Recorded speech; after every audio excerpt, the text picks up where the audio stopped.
Pues la Universidad Nacional Autónoma de México, la Facultad de Estudios Superiores Zacatlán y el Seminario Permanente de Paleografía y Diplomática le dan la más cordial bienvenida y agradecemos la invitación que le hicimos para que en este día nos dé una charla de genealogía. Genealogía, ciencia auxiliar de la historia. Debo decir a nuestros invitados que don Armand de Fluvià y Escorza es un genealogista y heraldista catalán, especialista en genealogías catalanas y en las dinastías de los condes, de los condados catalanes y la corona de Aragón. Don Armand se obtuvo la licenciatura en Derecho por la Universidad de Barcelona y en el año 2007 fundó la Institución Catalana de Genealogía y Heráldica. Don Armand es asesor del Archivo Histórico de la ciudad de Barcelona y del Archivo Nacional de Cataluña. En el año de 1984 obtuvo el premio Arenberg de Genealogía y desde 1985 es miembro de la Academia Internacional de Heráldica. Debido al trabajo que ha hecho don Armand en torno a la genealogía y heráldica catalana, en el año 2000 recibió la Cruz de San Jorge y en el año 2008 la Medalla de Honor de Barcelona. Tiene don Armand una diversidad de publicaciones, de libros, de los cuales puedo destacar aquí el Manual de Heráldica y Técnica del Blasón, Nobiliaria General Catalana, la Heráldica de la ciudad de Barcelona y un texto introductorio a la genealogía que se llama ¿Quiénes son mis antepasados? O ¿quiénes fueron mis antepasados? En fin, que don Armand es un especialista en la genealogía y heráldica y pues le damos la más cordial bienvenida. Don Armand, lo escuchamos. Muy bien, pues buenas tardes. Esta vez no se ven todos los que están reunidos, ¿verdad? Como las otras conferencias, que se ven las sillas, los bancos donde estaban sentados. Sí, no, en esta ocasión pues nada más tenemos ahí una pantalla y se alcanza a ver solamente algunos de los invitados. Sí, 5. Adelante, don Armand, bienvenido. Muy bien. Bueno, la genealogía es una disciplina que es una ciencia o ciencia auxiliar de la historia y de la arqueología también, y que se dedica pues a investigar las familias, todos los linajes, etcétera, tanto en su base ascendente como descendente como colateral. Es una disciplina que ha estado bastante desprestigiada por la cantidad de abusos que se han hecho y falsificaciones, porque bueno, está lleno de falsificaciones de linajes, de familias. Había reyes de armas que se llamaban, que a sus clientes pues les inventaban una serie de genealogías para dejarlos contentos y tal, ¿no? Y ha sido una disciplina que yo digo que es una ciencia exacta porque se basa en documentos fehacientes. Y los dos documentos principales son las partidas de bautismo en las iglesias o de nacimiento en los registros civiles, los casamientos o matrimonios también en parroquias y en registros civiles, y las defunciones o óbitos, porque generalmente yo distingo entre nacimientos, matrimonios y defunciones en carácter civil y en cambio hablo pues de bautismos, de casamientos o de óbitos si es eclesiástico, ¿no? Bien. Desde el Concilio de Trento en 1500, etcétera, se obligó a todas las parroquias a llevar estos libros, sobre todo de bautismos, de casamientos y de óbitos. Y entonces es la fuente, digamos, más importante para encontrar pues, la documentación esa cuando uno quiere saber quiénes fueron sus antepasados, de dónde vinieron, qué hacían, porque Oscar Wilde creo que fue que dijo que no se podía, que parecía increíble que una persona no supiera los nombres y apellidos de sus abuelos o tal, y ya no digamos de mis abuelos, etcétera, ¿no? Entre los normandos era casi una obligación y se preciaban de eso, de saber siete escalones, 7 grados de su genealogía, o sea, padres, abuelos, bisabuelos, tatarabuelos, quintos, sextos y séptimos abuelos, ¿no? Bueno, hoy día es una disciplina, pues, de una minoría de gente, pero yo considero que uno tiene la obligación moral de saber quiénes fueron estas personas gracias a las cuales hoy día existimos. Porque si solo hubiera faltado uno, si hubiera fallado uno de todos nuestros antepasados, pues no existiríamos. Y la genealogía es una progresión geométrica, porque uno tiene 2 padres, 4 abuelos, 8 bisabuelos, 16 tatarabuelos, etcétera, etcétera, se va duplicando en cada generación. Bien, ha tenido importancia en la historia, por ejemplo, ya en las épocas muy antiguas. Por ejemplo, en los sumerios, que sería lo que hoy sería pues el Irak o así, tenían ya unas genealogías establecidas en las tabletas cuneiformes. Cuneiformes, que era un tipo de escritura que en Sumeria, pues a base bueno, yo no sé cómo lo hacían, pero se llama las tabletas estas cuneiformes, ¿no? También en Grecia era importante porque hay los dioses y los semidioses, que eran los héroes. Y hay genealogías de Zeus con toda su infinidad de hijos, porque Zeus tenía tantos hijos que le salían por la cabeza, etcétera, ¿no? También por partenogenesis, etcétera. Entre los mayas, las genealogías reales se encontraban en el Templo del Sol. Eso lo sabrán ustedes mucho mejor que yo, pero por lo que he leído, pues había genealogías reales en el Templo del Sol. Entre los normandos también se preciaban de saber 7 antepasados de cada familia. En Roma tenemos una serie de documentos interesantes que nos dan genealogía, que son las lápidas sepulcrales, donde se dice quién era el que estaba allí enterrado y se daba de quién era hijo, etcétera, etcétera. Toda una serie de informaciones genealógicas interesantes. En el Islam, sobre todo, era importante por la descendencia de Mahoma. Hoy día, descendientes directos y documentados de Mahoma es la dinastía de los hashemitas. Hoy día solo reinan en Jordania, pero los hashemitas hasta hace poco habían reinado también en Irak, ¿no? Jordania y Irak sobre todo. Y como descendientes de Mahoma, a través de su hija Fátima, pues se han seguido siempre todas estas genealogías. Sí. Bueno, los reyes de Marruecos, los alauitas, también se aprecian de ser descendientes del profeta, pero no está documentado como están con los hashemitas de Jordania y de Irak.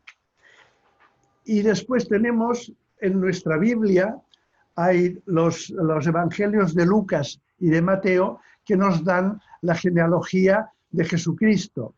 Pero es curioso porque Jesucristo, como sabéis, era hijo de José y de María. Pues bien, la genealogía que dan los Mateo y Lucas en sus evangelios es a través de José, que era el padre putativo de Jesús, o sea, no tenía sangre, porque él descendía, era hijo de María, pero no de José.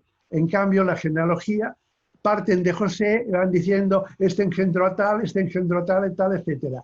Además, resulta que no es la misma la genealogía que da Lucas y la que da Mateo. Pero bueno, lo importante es que te llegan hasta Adán y Eva, cosa que es casi imposible, ¿no? Bien. Es una ciencia auxiliar no solo de la historia, sino también de la biología, porque sabéis que hay muchas enfermedades que son hereditarias, se heredan. Por lo tanto, es interesante saber si el padre, el abuelo, bisabuelo, etcétera, sufrían también estas enfermedades, ¿no? De la genética, ya no lo digamos, hoy día con las pruebas de ADN, pues puedes llegar lejísimos. Por ejemplo, yo me he hecho la cosa esa con un palillo dentro de la mejilla, se pone en un frasquito, se manda a Estados Unidos, ahora ya lo hacen en Europa también, yo lo he hecho y puedes tener tu genealogía a través del ADN del cromosoma Y, que solo tenían los varones, o también la genealogía a través de la mitocondrial, que es a través de las mujeres. Yo he conseguido saber que a través de estas dos ascendencias, hace 25.000 años, mis ascendientes por línea de varón, solo de varón sin interposición de hembra, hace 25.000 años estaban en el Kirguistán mis antepasados. A través de mutaciones, etcétera, pasaron algunos a la península ibérica y otros se fueron hacia Inglaterra. Cada uno de estos grupos se llaman haplogrupos. Yo tengo el haplogrupo A, etcétera, ¿no? Es muy interesante porque así puedes saber eso, de dónde procedían todos tus antepasados. También es una ciencia auxiliar de la medicina, como he dicho antes, por las enfermedades. Una enfermedad que transmitió la reina Victoria de Inglaterra a casi todas las monarquías europeas, porque la reina Victoria es la abuela o bisabuela de casi todas las familias reales que hay en Europa, ¿no? Entonces, pues, a través de esta genealogía, pues bueno, la reina Victoria ha tenido cantidad de descendientes. La Casa Real de España desciende también de la reina Victoria y es la que transmitió también a través de su madre la enfermedad, la hemofilia, que es en la sangre. En la hemofilia tiene la particularidad de que cuando te haces una herida cuesta mucho de cicatrizar y en los accidentes o así pues se mueren porque no se cicatriza la sangre y sale hasta que te quedas sin sangre, ¿no? Bien, también es importante por la demografía, la estadística en las familias, cuántos casados hay, cuántos hijos han tenido, las profesiones, que en esta familia si hay más curas o hay más médicos, etcétera, pues también es interesante porque hay mucha gente que le interesa estudiar este tipo de cosas. También es una ciencia auxiliar de la historia porque, por ejemplo, en la Corona de Aragón, o Cataluña, Mallorca, Valencia y las Baleares, hubo el famoso compromiso de Caspe, porque al fallecer el último varón de la Casa de Barcelona, Reyes de Aragón, que falleció sin hijos, entonces hubo una guerra que se sustanció con el compromiso de Caspe y entonces quedó ya la nueva dinastía en la Corona de Aragón, que era la dinastía castellana de los Trastámara, ¿no? Bien, pues entonces hay unos árboles genealógicos donde puedes ver los pretendientes a la Corona de Aragón a través de distintas líneas de la misma casa real, ¿no? Bien, también es interesante para la sociología, porque puedes estudiar en una familia, pues eso, cuántos médicos ha habido, cuántos sacerdotes ha habido, etc.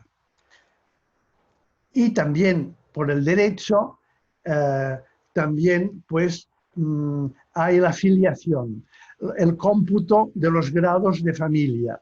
Una cosa es el cómputo civil y el otro el eclesiástico. En el cómputo civil, por ejemplo, siempre la persona origen, el sujeto desde quien se mide eso, es cada uno, ¿no? Y es el número 1.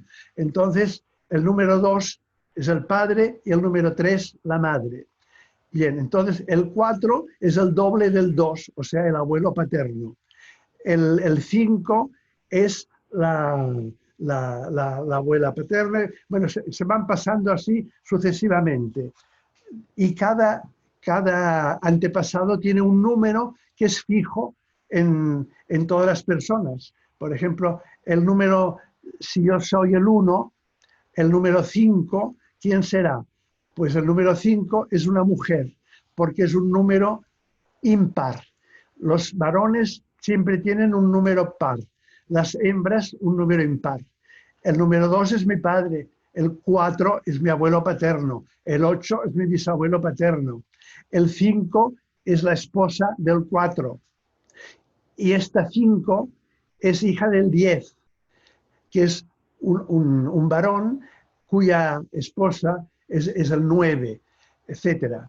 Va siguiendo así. 1, 2, 3, 4, 5 se van pasando de un lado al otro. Esto es una pena porque hubiera podido traer un árbol para que lo vierais más extensamente y más claramente esto.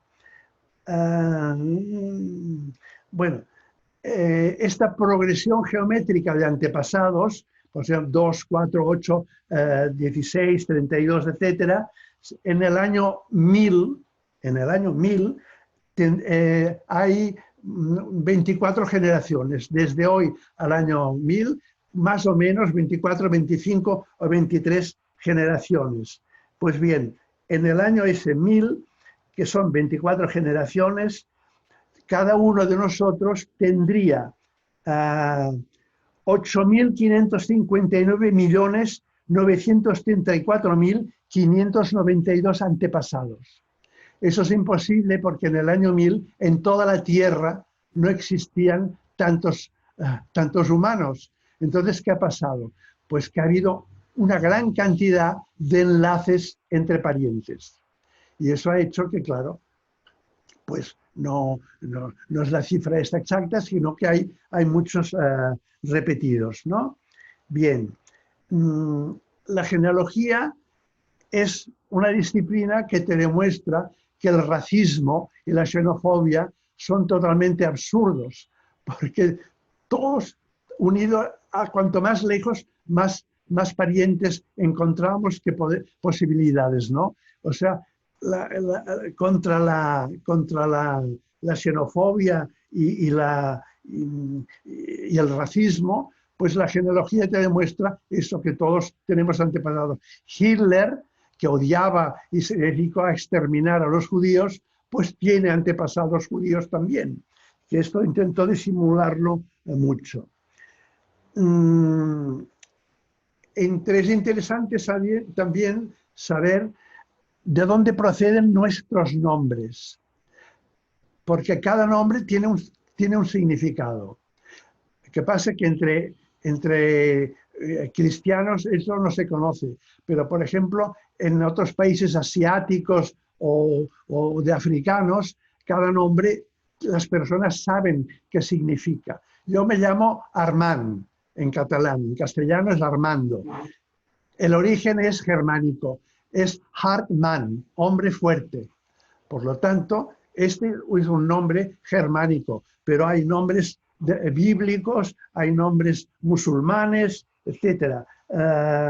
Por ejemplo, del latín tenemos nombres latinos: Úrsula, Bárbara. Bárbara, ¿qué significa Bárbara? Pues significa extranjera. Los bárbaros eran los extranjeros, por eso les llamaban bárbaros, ¿no?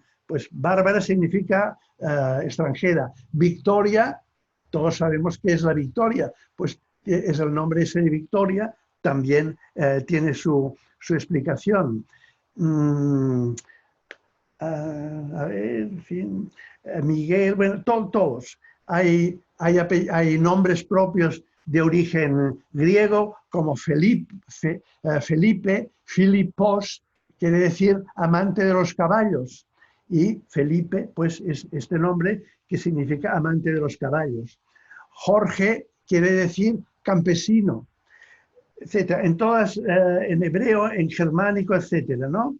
Bien, Bernardo quiere decir, Bern es oso, pues también es oso feroz, oso combativo. Bien, no, pero no solo los nombres tienen un significado, que sería interesante que todo el mundo supiera qué significa su nombre, pero es que los apellidos también tienen su significado, ¿no? Hoy día, realmente en el mundo, digamos, iberoamericano y todos los apellidos también significan algo. Entre los romanos tenían lo que se llamaba el prenomen, que sería el nombre de pila, el nombre que te ponen en el bautizo. Los romanos tenían el prenomen, el nomen, que sería el apellido, ¿cómo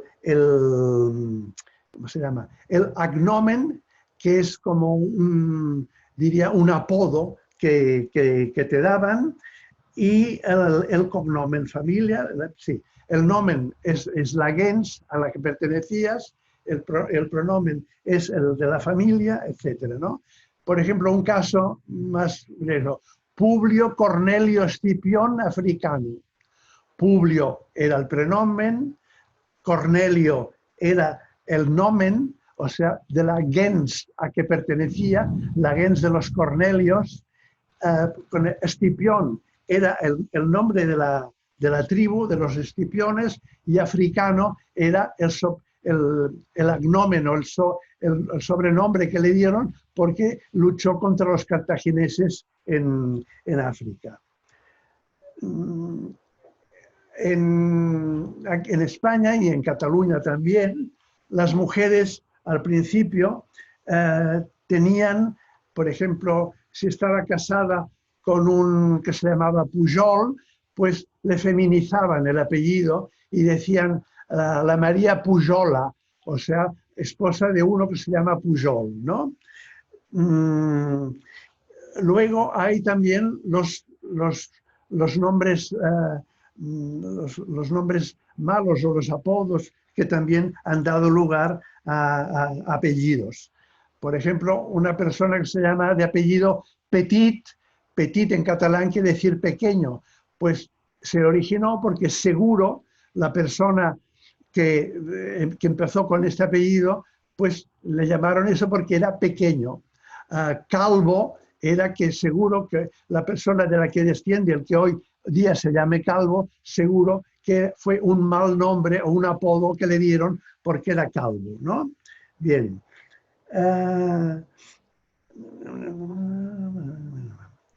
Bueno, entonces la historia de las familias se regía, las familias, por había los herederos de una familia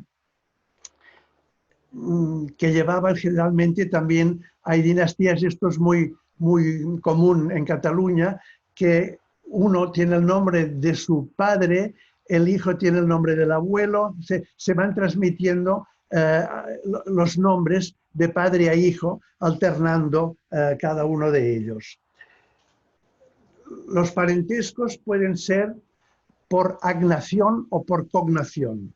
Parentesco por agnación es aquel que no hay intervención de mujer, o sea, el parentesco agnático mío es a través de mi padre, mi abuelo paterno, mi bisabuelo paterno, etcétera, etcétera. Y en cambio la cognación es cuando hay ya alguna mujer. El cognomen es a través de mujer. Y la afinidad es cuando no hay un vínculo de sangre. Por ejemplo, por lo que es un hijo adoptivo, es hijo de esta persona, pero no es por sangre, sino que es por la adopción.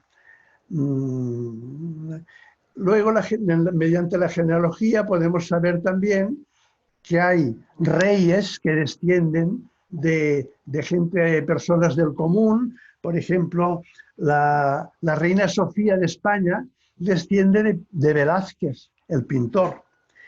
Y hay como 5 millones de europeos o de todo el mundo que descienden de Carlomagno, que fue el emperador, digamos, del Imperio Romano Germánico. Todos estos grados de parentesco se computan, se cuentan. Y hay un cómputo civil y un cómputo canónico. El cómputo civil es que, por ejemplo, sirve para los documentos jurídicos. Por ejemplo, si uno muere sin testamento, evidentemente la herencia pasa a su pariente más cercano. Pero si hay padres, pues a los padres, luego los hermanos, los descendientes, los colaterales, etc.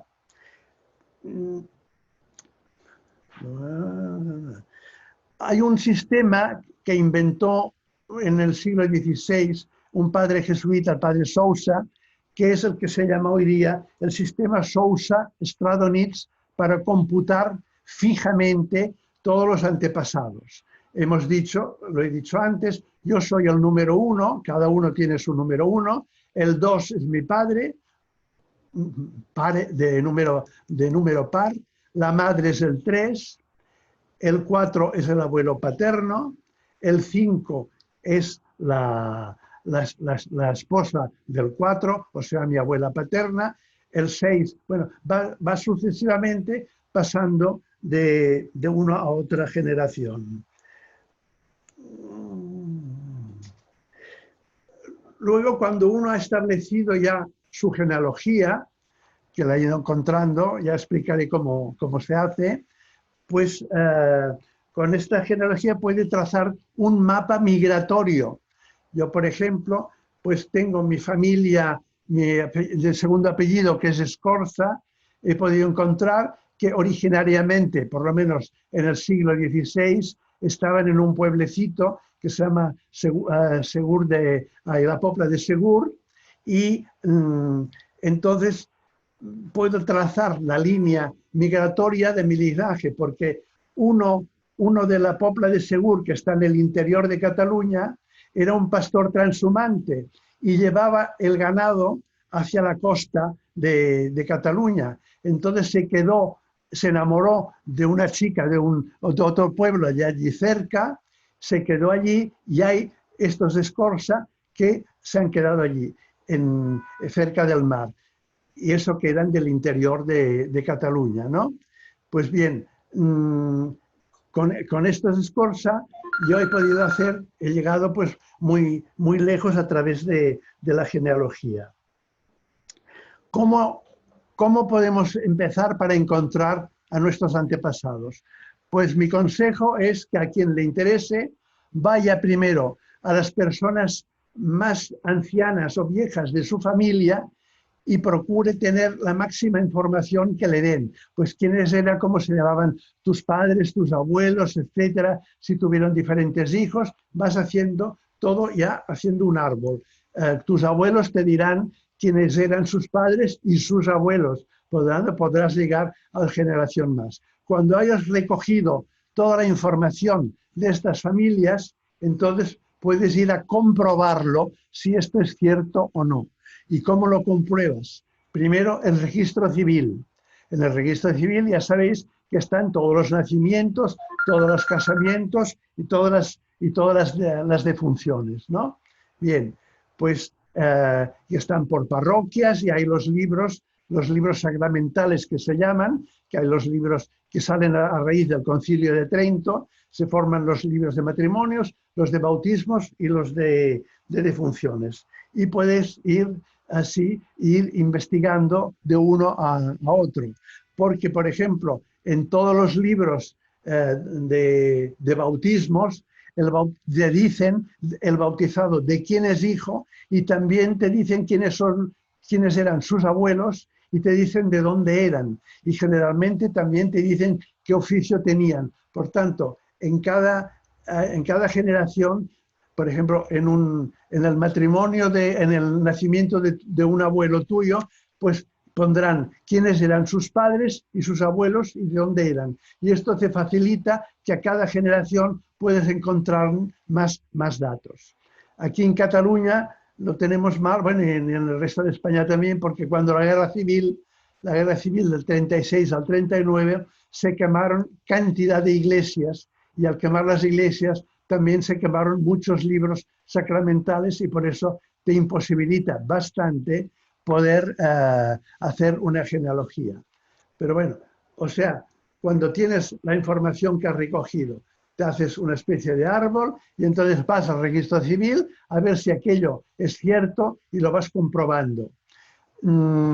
También otra fuente de encontrar filiaciones es el registro de la propiedad, porque en el registro de la propiedad allí están todas las posesiones de una familia, tierras, fincas, etc. Y te dice, en cada uno te dice que esta persona ha tenido esto, lo ha heredado a través del testamento de su padre hecho en tal fecha ante tal notario, tal, ¿no? Entonces te va dando más datos para que puedas completar la genealogía. Entonces puedes tener un mapa muy bonito donde en distintos colores puedes hacer la ruta migratoria de tu primer apellido, del segundo, del tercero, del cuarto, etcétera. Porque tenemos muchísimos apellidos, evidentemente, porque del padre, de la madre, de los abuelos, bisabuelos, todo es un apellido que vas constatando, ¿no? Bien.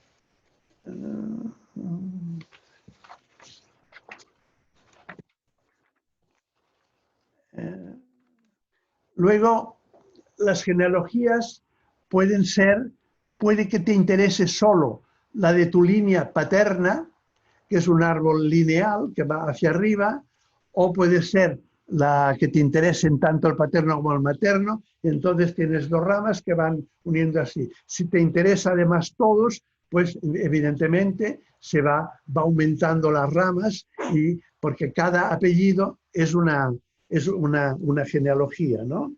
Bien. Entonces, ¿cuándo aparecen? Pues yo no sé, en México, supongo que por influencia hispánica, pues no sé cómo funcionaría, pero como digo, el registro civil en España empieza en 1870. Pero claro, en 1870 México ya era independiente de hacía mucho tiempo y no sé cómo está. Pero antes de 1870, ¿cómo vas a investigar? Pues entonces ya no tienes el registro civil porque no existe, pero tienes los registros parroquiales, como lo que se llama los libros sacramentales, de bautismo, de matrimonio y de defunción. Y aquí puedes llegar hasta el 1537, porque el Concilio de Trento de esta época obligó a todos los párrocos de las parroquias a llevar estos libros. Por tanto, es muy fácil, si se han conservado, pues puedes llegar fácilmente al siglo XVI, a 1500. Entonces, claro, ya no hay registros parroquiales. ¿Qué tienes que hacer? Pues cuando no hay registros parroquiales, se suplen por los testamentos. Aquí en Cataluña casi todo el mundo testaba, porque le gustaba disponer de sus bienes y a quién se los dejaba, ¿no? Y casi todo el mundo hacía su testamento. Y por eso, pues aquí, por los testamentos, puedes llegar muy lejos. Puedes llegar, depende también de la influencia y de la importancia de cada familia o cada linaje. Cuanto más importante es, puedes llegar muy lejos. Por ejemplo, pues las casas reales o soberanas puedes llegar documentalmente hasta el siglo IX, etc. Pero hay familias como los Bagration de Georgia, que los tienes desde el siglo VI. Imaginaos. O sea que es de las familias que se conserva más antiguas, ¿no? También es importante para encontrar genealogías los padrones. En los municipios y en segundos países, los padrones de habitantes, que eran en todos los pueblos, había, y por casas y calles, te decía en el número tal de tal calle, hay esta familia compuesta por el nombre del padre, la madre y los hijos, o sea que te da también mucha más información. Yo me he dedicado desde hace muchos años, porque empecé de muy joven aficionado a la genealogía y empecé con todas las casas soberanas del mundo. Ahora tengo en un programa de genealogía que en nuestra entidad lo tenemos a disposición, pues estas genealogías te llega puedes llegar muy lejos, ¿no? A ver.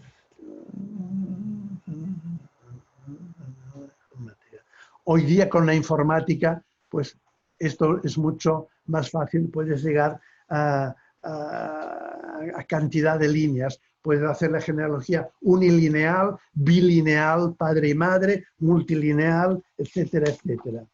Yo lo que me gustaría es, con estas nociones que acabo de decir ahora, me gustaría si tenéis algunas preguntas que os pueda hacer, que os puedan servir para aquella persona que le interese la genealogía y hacer su propia genealogía para saber de dónde procede, porque creo que lo mínimo que podemos hacer es agradecer a las personas gracias a las cuales hemos nacido, pues saber quiénes eran estas personas gracias a las cuales hoy estamos aquí, ¿no? Pues bien, si tenéis algunas preguntas y así podríamos ampliar conocimientos. Bueno, pues muy bien, vamos a escuchar algunas intervenciones de ustedes.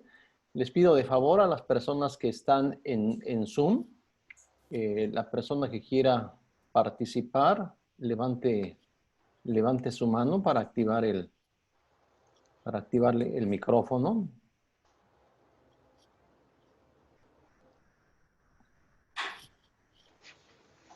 Fernanda, ¿tenemos algún comentario desde Facebook? ¿Alguna pregunta?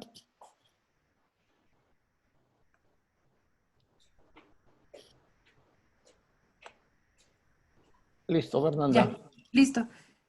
Justo ahora no hay preguntas en Facebook, todos nos mandan saludos de diferentes partes de Centroamérica, incluso de Nueva York también.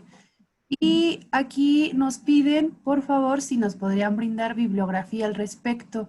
Juan Carlos Barros Moura pregunta, ¿puede indicar bibliografía general para estudios de genealogía?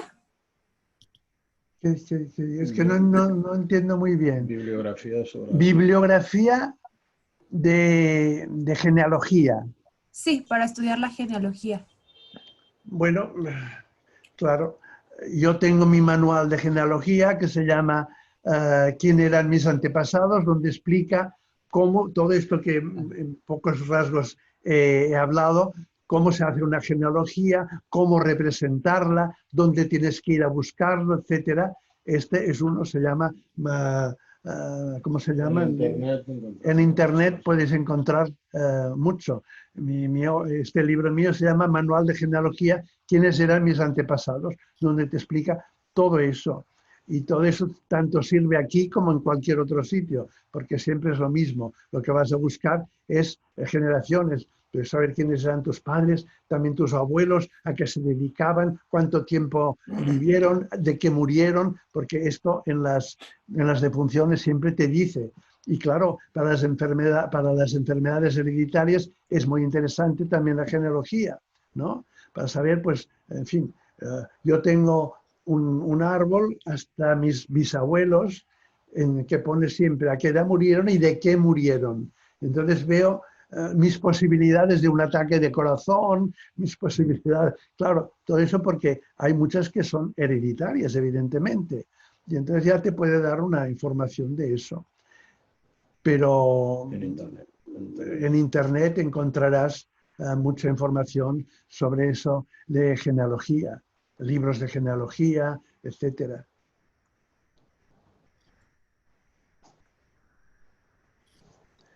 Para los interesados en el libro del maestro Armand, debo decirles que la Institución Catalana de Genealogía y Heráldica donó un ejemplar para la FES Acatlán y los alumnos que estén interesados les podemos proporcionar, lo podemos proporcionar para que lo revisen, ¿no? Bueno, quizá hay un inconveniente porque ahí está escrito en catalán, pero, en fin, a quien le interese, seguro que se entera muy bien, porque no es nada difícil.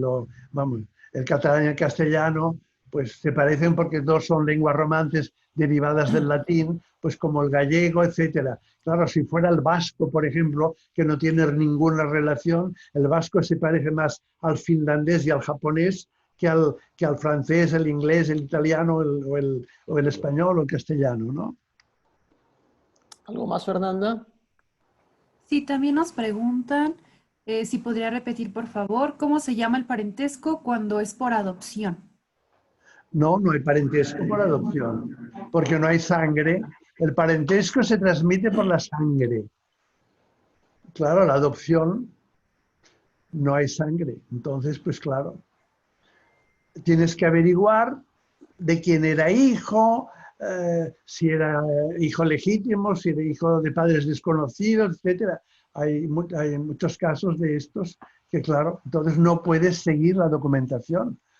O, por ejemplo, yo que hago todos mis antepasados por todas las líneas, me encuentro que en algunos no puedo pasar del 1700 porque han sido quemados los archivos parroquiales, en cambio a otros puedo llegar hasta el 1500, etcétera. Depende de la documentación que puedas encontrar, ¿no? ¿Alguien más, muchachos? ¿Alguien que tenga alguna inquietud, algún comentario?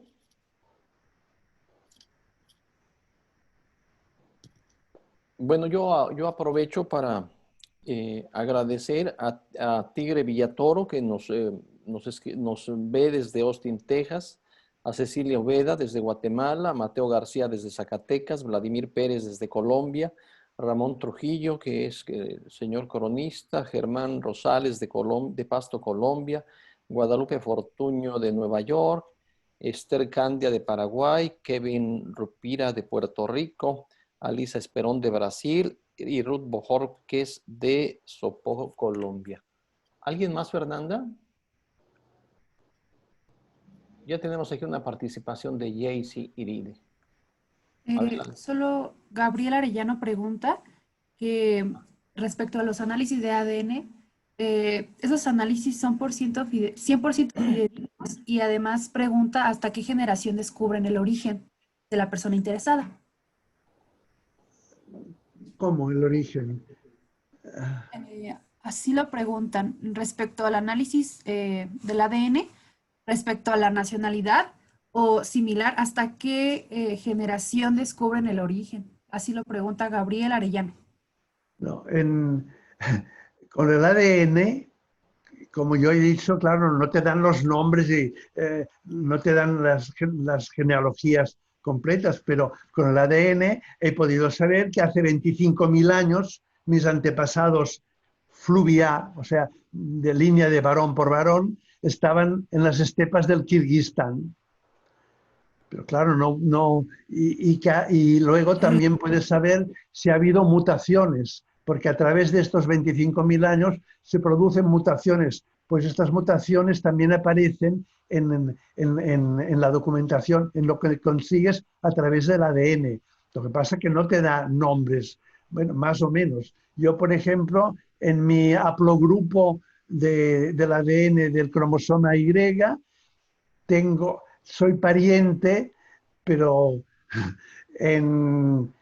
yo qué sé, en qué grado, un grado más de 50 grados, pues del actual rey de los Países Bajos. Pero claro, puedes saber, estas cosas las puedes saber, pero claro, no de uno a uno, sino que sabes que eres pariente.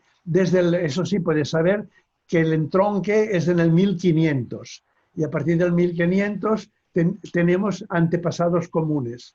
Entre el 1500 yo desciendo de un hijo de esto y el otro del hermano tal. Pero claro, y por el mitocondrial a través de mujeres, exactamente igual, puedes saberlo. Muy bien. Jaycee Iridi, ¿tienes algún comentario? Sí, una pregunta. O sea, ¿qué es más fácil, conocer el significado del apellido o de un nombre? Porque mi nombre, digo, no tiene, ya lo he buscado, ya le pregunté a mi ¿Qué papá. nombre? Me llamo Jaycee. ¿Cómo? Daisy. Jaycee. Daisy, bueno, este es un nombre inglés. No, con Y No, al Daisy, principio. ¿Cómo? Daisy, no de... Ah, no Daisy, Ye- sino Jaycee, Jaycee. Sí. Bueno, lo que pasa es que aquí en América os inventáis cantidad. Yo voy mucho porque soy muy amante de Cuba y en Cuba, pues bueno, se inventan unos nombres que se los sacan, yo no sé de dónde, sobre todo con Y. Estas Y que como no tenéis el sonido de Y, decís, pues por ejemplo, Jaini, eso así, pero es con Y, ¿no? Por ejemplo, Giovanna, pues como no tenéis el sonido yo, aquí pues ponen y entonces el sonido es ese, ¿no?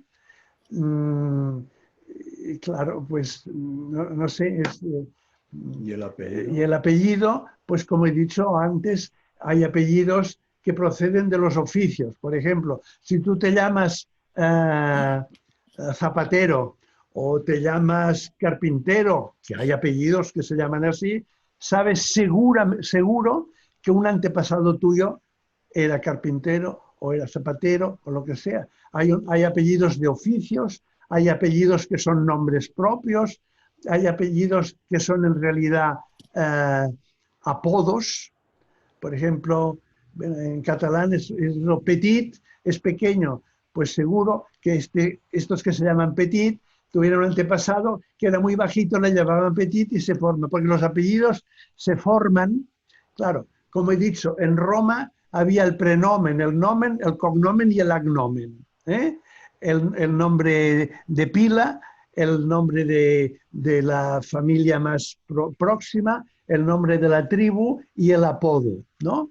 Pues bueno, así puedes ir sabiendo y formando toda la genealogía. Y hay apellidos, pues bueno, ya te digo, apellidos que son oficios, ya sabes que uno seguro que tenía este oficio, un antepasado tuyo. Otros son nombres topónimos, por ejemplo. Mira, por ejemplo, estamos en el siglo X o IX, donde no existen todavía los apellidos. Y en un mismo pueblo, hay 5 Juanes. ¿Y cómo distingues a estos 5 Juanes cuando no hay apellidos? Pues bueno, uno es Juan, hijo de Pedro, Juan Pérez, porque todos estos nombres en ez quiere decir hijo de. Rodríguez, hijo de Rodrigo. Pérez, hijo de Pedro. Gómez, hijo de Gómez. Gutiérrez, hijo de Gutiérrez, etc. Este ez quiere decir hijo de. Es el equivalente en inglés al son. Ronaldson, Richardson, etc. ¿no? Quiere decir hijo también de ¿no? Bien, pues unos se refieren a nombres, como te he dicho, otros a oficios y otros a sobrenombres o apodos que tenían. Además de los nombres bíblicos, como puede ser María, que es un nombre bíblico, Juan, etc. Hay nombres de origen latino, de origen griego, etc. Jorge Georgios es de origen griego, que significa campesino, ¿no? Como he dicho, todos los tienen nombre. Bernardo es oso fuerte, Bernhard, ¿no? El mío, Hartmann, hombre fuerte, y eso que no soy muy fuerte, pero bueno. Bueno, eso es lo que te digo. Muy bien, muchas gracias, Jaycee, gracias, don Armand. Tenemos aquí un comentario de Alan Herrera de León. Alan Herrera de León dice, he rastreado mi genealogía Tengo 8 ascendientes en mi genealogía. Es muy interesante conocer esa información. Se aplica todo lo que dijo don Armand. He ocupado la genealogía como herramienta para la enseñanza de la historia. Luego, además, tenemos aquí el comentario. Tenemos otros comentarios. Dice aquí, Yolanda Yepes pregunta, don Armand, mi apellido al parecer proviene de un municipio de Toledo. Soy Yepes. ¿Cómo? Yepes, con Y, Yepes. Yepes, Yepes. ¿Y cómo podría investigar aquel primer personaje de este apellido que llegó de España a América? Bueno, y se estableció en América y allí están sus descendientes. Pues bueno, como he dicho antes, hay que ir a los registros. Primero, el registro civil. Yo no sé México desde cuándo funciona el registro civil, pero en España es 1870. Es una pena porque, por ejemplo, en Francia empieza en 1801. Claro, y el otro 1870. Claro, en Francia ya tenían eso. Yo no sé México cuándo empieza, pero cuando acaba el registro civil, entonces uno tiene que ir a investigar en todas las parroquias. Aquí supongo que se conservan todas las parroquias, porque en España, cuando la guerra civil se quemaron, como he dicho antes, muchas parroquias y han desaparecido todos los libros. O en los registros de la propiedad, en los testamentos, etcétera, vas pudiendo hacer tu genealogía e ir subiendo escalones de esta genealogía. Don Armand, tenemos otra pregunta. Pueblos de Cundinamarca pregunta y de Colombia. Dice, acá en Colombia, los registros de los siglos XVI y XVII se encuentran de apellidos. Por ejemplo, Espinosa de los Monteros, Sí, Caicedo Ladrón de Guevara. ¿Qué sí. significarían? ¿Cómo se conformaron esos apellidos? Bueno, yo soy especialista en genealogía y apellidos catalanes, que es en mi país, es Cataluña, y me he dedicado a eso. Ladrón de Guevara, Espinosa de los Monteros, hay un ministro ahora, uno de los líderes de un partido de aquí en España, que es Espinosa de los Monteros, una familia muy conocida en España y en Castilla concretamente. Hay los Espinosa de los Monteros y hay los Monteros de Espinosa, porque Espinosa es un pueblo y los Monteros eran, no sé, un grupo de gente, no sé si iban a caballo, etcétera, pero bueno, y tienen su historia también, que no, yo la desconozco. Como Ladrón de Guevara también tiene su historia. Uno que se ve que le llamaban Ladrón de Guevara, porque no recuerdo muy bien la teoría o la historia esa, pero sí son apellidos muy conocidos, con títulos de nobleza incluso, etcétera. Pero por eso uno tiene que dedicar poco a poco a ir investigando, como he dicho, las maneras de investigarlo, la familia, los documentos, los registros, etcétera, y puedes llegar muy lejos. Sí, don Armand, tenemos otra pregunta. Giovanni Samano, dice él, soy uno de los 5 millones de descendientes de Carlomagno. Me gustaría saber si puedo publicar en alguna revista mis investigaciones genealógicas. Sí, claro. Pues puede publicar un artículo en nuestra revista Armoría. Armoría es la revista de nuestra entidad y pues publicamos artículos. Yo no sé cómo está el estudio de la genealogía en México, o si hay especialistas, o eso no tengo ni idea, pero también puedes recurrir a alguna de estas personas si no sabes hacerlo o no tienes tiempo de hacer tu propia genealogía, porque es una cosa lenta, es lenta pero es segura. Si se conserva la documentación, es segura, porque lo que está en los registros va a misa, que decimos aquí, ¿no? Quiere decir que no está falsificado o así, a pesar de que se han falsificado cantidad de genealogías, madre mía, para poder llegar a una herencia o para querer ser descendiente de un personaje tal. Sí, se han hecho muchas falsificaciones.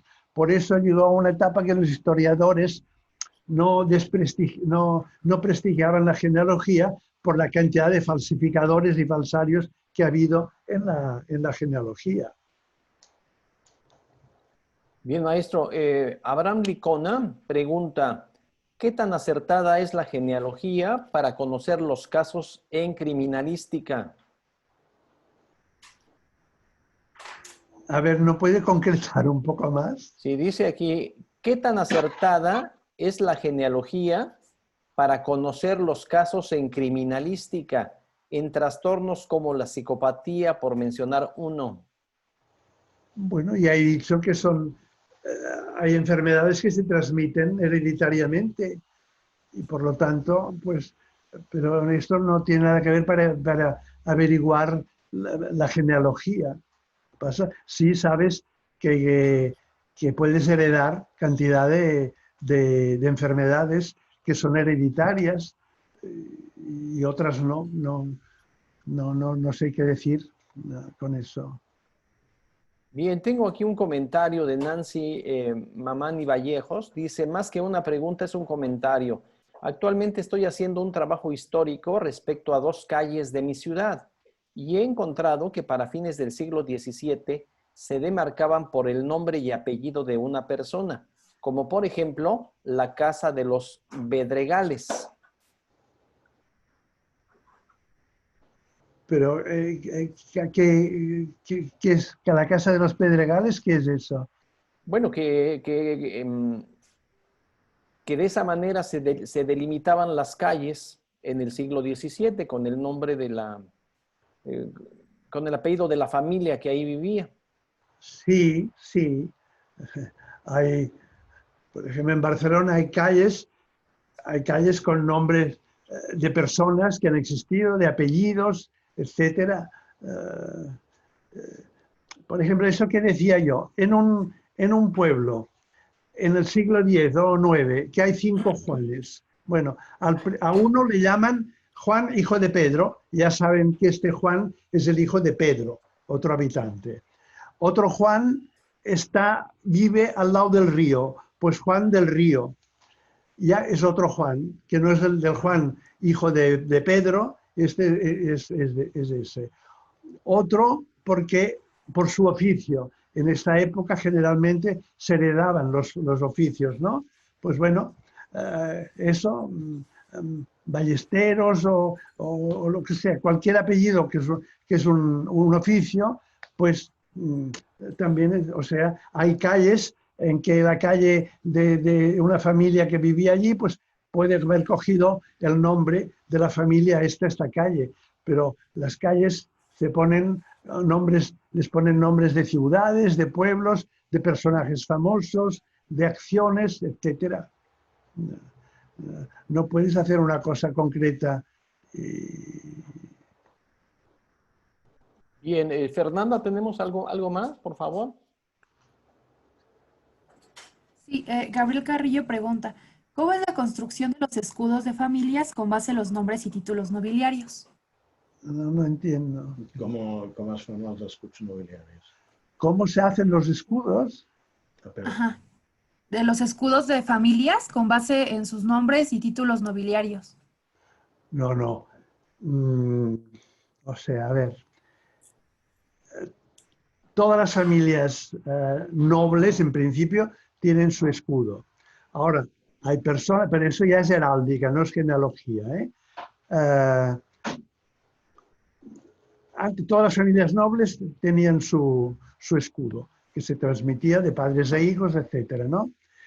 Ahora, hoy día, los heraldistas, yo soy heraldista, y puedo hacer una certificación de armas, de escudos, a una persona.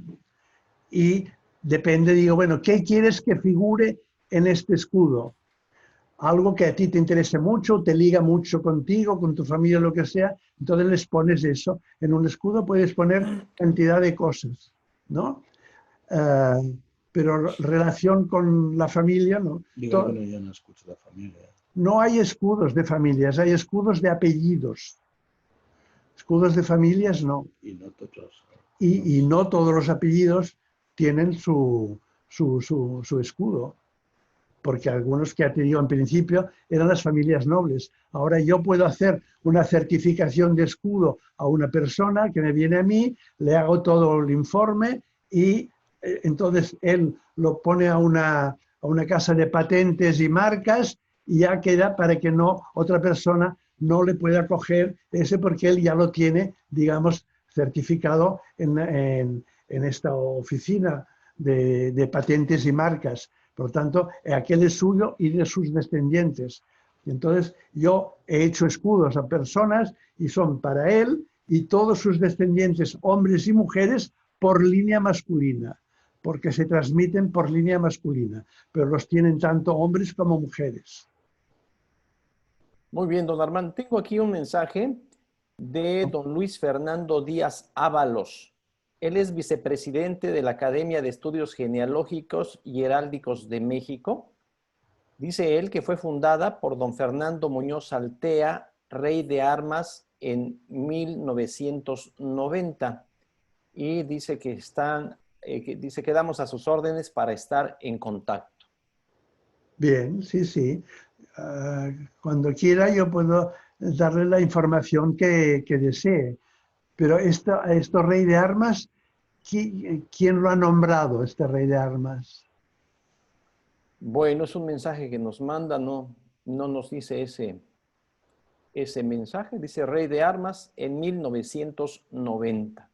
1990. ¿Y en México eso? Ajá. ¿O en Colombia? ¿O dónde No, es? en México, en México. En México. Bueno, el rey de armas, hoy día ya reyes de armas, hasta hace poco en España había 2 y han muerto y no hay más. Los reyes de armas dependían del Ministerio de Justicia y son los que hacían certificaciones de armerías, o sea, de escudos, de armas, que es lo que yo hago yo ahora aquí como asesor de heráldica y genealogía de Cataluña por nominación del presidente de Cataluña. Pero estos son los títulos que hoy día ya no se dan, son títulos de armas. Digo que soy heraldista. El que se dedica a la heráldica, a los escudos, es un heraldista. Muy bien. Tenemos por último, maestro, dice una pregunta de Guadalupe Rodríguez. ¿Se puede identificar el sororato y el levirato en la genealogía? ¿Qué es esto? El levirato es de la mano izquierda, ¿no? El sororato y levirato. No sé qué es eso, lo siento, pero sororato debe ser algo de hermanas, ¿no? Sorore, en latín es hermana, pero no sé qué es, esa palabra no la había oído nunca. Sororato y la otra, Levirato. levirato. Sí, sororato y levirato, lo pregunta Guadalupe Rodríguez. Pues lo siento, pero no puedo responder porque no sé lo que es eso. Bien, ¿alguien más, muchachos, de las personas que nos acompañan en Zoom? ¿Alguno de ustedes quiere hacer alguna pregunta? Allí veo que Yelsi González pregunta, ¿no? Jaycee y Ángel Rafael. A ver, vamos con Jaycee. Este es el clásico nombre.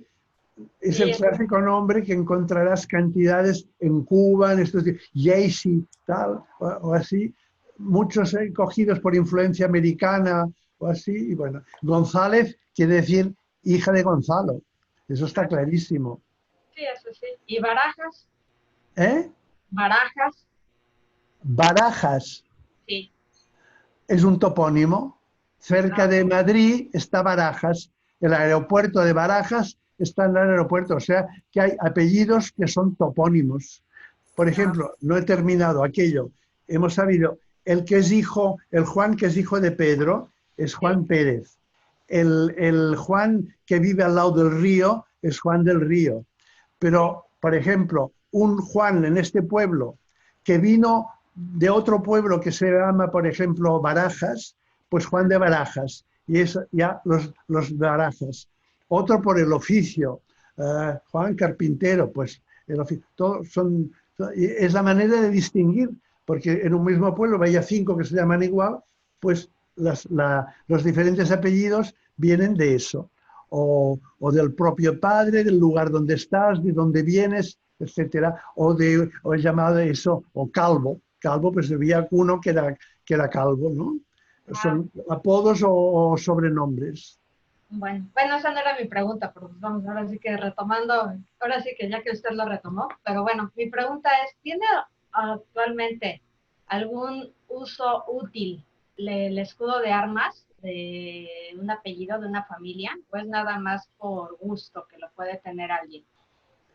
Es que no oigo muy bien. Sí, ¿Tú sí? sirve para algo el escudo heráldico hoy. Si sirve para algo, Ajá. bueno, es una identificación. Yo llevo aquí el anillo con el escudo de mi familia, que era de mi padre, de mi abuelo, etcétera, pues lo tengo como una cosa propia mía que me identifica. Y con este escudo, que no tiene ninguna otra familia porque es propio de la mía, pues es una de eso de propiedad en que me identifico con ello, ¿no? Ok, bueno, gracias, esa era mi pregunta. Bien, vamos con Ángel Rafael Martínez. Te escuchamos. Solamente para preguntar el apellido Alarcón. Alarcón. Sí, por favor. Bueno, claro, es que yo no sé todos los apellidos. Ya digo que yo estoy especializado en Cataluña, que es completamente distinto, ¿no? Una cosa era lo que era el Reino de Castilla y León y otro era la Corona de Aragón con Cataluña, Aragón, Valencia y Mallorca, ¿no? Y además Provenza y Sicilia. Eso era la Corona de Aragón. Alarcón creo que es un topónimo. Creo que hay un municipio Alarcón, pues seguro que debía ser uno de Alarcón, pues que perpetuó este apellido Alarcón. Pero claro, yo no sé. Hay diccionarios donde te explica todos los apellidos de dónde vienen. Hay la enciclopedia genealógico-heráldica hispanoamericana con 88 volúmenes que allí explica bastantes cosas. Yo no sé si aquí en México se puede encontrar, pero vamos, ya digo, tiene desde la A a la Z, no se terminó, pero ahora hay una casa en San Sebastián que ha continuado. Yo contribuí con familias catalanas poniéndolas y están allí también. Pero claro, Alarcón, pues bueno, claro, no sé. Gracias. Seguro que hay un municipio, creo, que se llama Alarcón. Pozuelos de Alarcón. ¿Cómo? Pozuelos de Alarcón, cerca de Madrid. Pozuelo de Alarcón también es uno, sí. Sí, sí. Hay que hacer la genealogía. Y no me extrañaría que al lado de Pozuelo de Alarcón hubiera el municipio de Alarcón y que Pozuelo fuera al lado porque venían de Alarcón, etc. No, eso es una cosa que se me ha parecido que podría ser realidad, ¿no? Bueno, tenemos también Wilhelm Flores, que quiere participar. Adelante, Wilhelm, reactiva tu... Ese es Guillermo Flores. Ya, sí, justo. Porque Guillermo es Wilhelm en alemán, como William en inglés. Pero muy bien, Wilhelm es un nombre alemán que quiere decir Guillermo. Y Flores, pues, ¿por qué? Pues hay que descubrir por qué se llaman Flores estos señores. Pues quizá porque vendían flores, quizá porque estaban al lado de una finca que se llamaba Las Flores. Vete a saber, esto uno tiene que averiguarlo cada vez, en cada nombre. Claro, Alarcón es una cosa ya más fácil porque sabes que hay un lugar que se llama Alarcón, pues procedían de allí. Flores puede venir de muchas cosas. Puedo preguntar algo. Venga, Wilhelm, ¿quieres preguntar? Sí, buenos días, profesor. Disculpe, yo quería preguntar sobre el apellido Aija. A-I-J-A. A-I latina J-A. Aija. Aija. Aija. Ni idea, no lo había oído nunca. Aija. Ni idea, lo siento. Tenemos a Cristian Ruelas que quiere participar. Cristian Rueda. Sí, bueno, primeramente, buenos días acá. Y bueno, Buenos días. ya se mencionó que usted estudió Derecho, ¿no? Y digamos, ¿qué lo hizo? Bueno, además de conocer sus antepasados, ¿qué lo hizo aproximarse a estos campos de la disciplina de la genealogía, además de conocer antepasados? Sí, esto lo tengo muy claro. Cuando yo estudiaba bachillerato, la historia se estudiaba por los nombres de los reyes. Y por ejemplo, en Francia, pues había Luis I, segundo, tercero, cuarto, quinto, hasta 18 Luises. Y entonces me salió la cosa de decir, bueno, voy a ver qué parentesco tiene un Luis con el otro. Y entonces es cuando empecé a hacer todos mis árboles genealógicos de las casas reales del mundo y he llegado ahora de todo el mundo, las casas soberanas del mundo. Estoy llegando a los 68.000 personas introducidas en este árbol aquí en el ordenador, ¿no? Y bueno, pues eso. Me empezó la cosa esa y empecé a hacer genealogías. No solo de los de Francia, sino los de Bélgica, de Alemania, de Austria, etcétera, de España, de Castilla, de León, de Madagascar, de las Islas Tonga. Están en este programa mío todas las genealogías de los emperadores de China, del Japón, de Tailandia, de Samoa, de todos los países, de los incas, de los aztecas, que es lo que le decía al señor Cerón, que me interesaría saber si se han publicado genealogías de los soberanos aztecas, toltecas, chichimecas, etcétera, porque lo aprovecharía para ponerlo y para aumentar el acervo que tengo de estas genealogías. ¿Alguien más que quiera participar? Venga. ¿Alguno más? Bueno, pues creo que es todo. Maestro Armand, pues muchísimas gracias por haber atendido a nuestra solicitud. Gracias por darnos esta videocharla. Gracias por esos lazos que tenemos entre la Institución Catalana de Genealogía y Heráldica y la Facultad de Estudios Superiores Acatlán. Espero que dure muchos años. Nosotros igual, don Armand, nosotros igual. Muchas gracias a Ignasi, que siempre está ahí coordinando estas charlas. Saludos, Ignasi. Muy bien, Muchísimas saludos. gracias. Un abrazo. Muchas gracias. Bueno, señores, pues la Universidad Nacional Autónoma de México, la Facultad de Estudios Superiores Acatlán y el Seminario Permanente de Paleografía y Diplomática agradece su presencia a esta videocharla Genealogía, Ciencia Auxiliar de la Historia, impartida por don Armand de Fluviá y Escorza. Por cierto, don Armand, que tengo aquí guardadita